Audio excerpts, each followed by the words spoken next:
Philly man accused of 6 murders, he didn't do them, has now been cleared, okay? Philadelphia man who was accused of committing 6 murders has been cleared of every single one of those charges, but not after, right? Not before, excuse me. He had to serve 25 years on death row and 30 years in prison totally. Christopher Williams, let's put up his picture with his son, Christopher Hartwell, and his grandson, Salim. Okay, Christopher's son was 6 months old when his father was arrested. This is so sad. Mr. Christopher Williams, 6 murders, convicted, never did him. Never did him. That means a real killer did not have justice applied to them. Okay, no one in the history of the United States has walked away exonerated for 6 homicides, who spent 25 years on death row with 2 execution warrants signed for his death. He was supposed to be killed.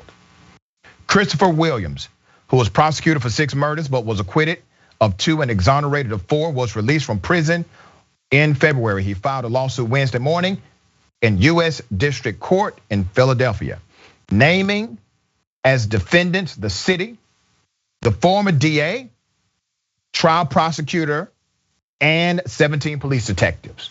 Good for him. In his lawsuit, Williams alleged police buried leads. They hid and destroyed evidence of alternative suspects, and they coerced troubled teenagers to tell fictitious stories to fit the evidence. And they did it all to obtain convictions at any cost, despite the truth. The complaint alleges a campaign of coercion by police and prosecutors to obtain false testimony from White, alternately threatening him with the death penalty and promising him early release from prison. Williams is represented by a legal team.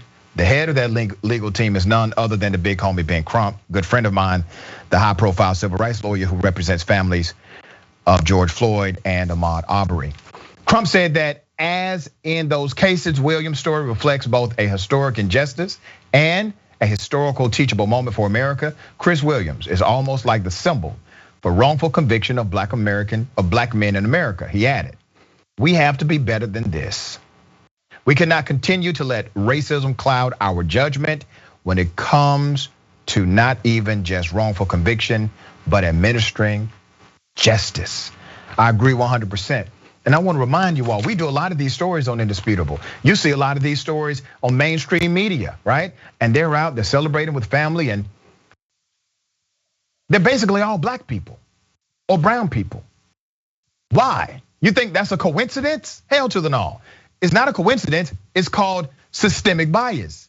It's called prejudice in the system. It's called systemic racism. Senator Turner.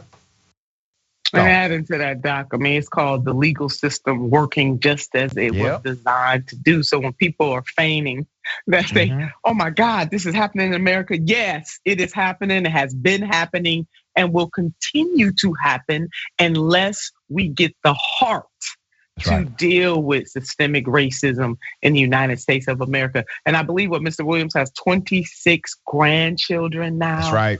Yep. My God. And you know what, Doc, I hope he wins, but you know what? They will never, ever be able to repay that man. Nope. For the time he lost, because you can't get time back. You can get a whole bunch of other stuff, but you can never, ever get time back. And it also reminds me of some similar traits to what just happened in the case against those men in the Arbery.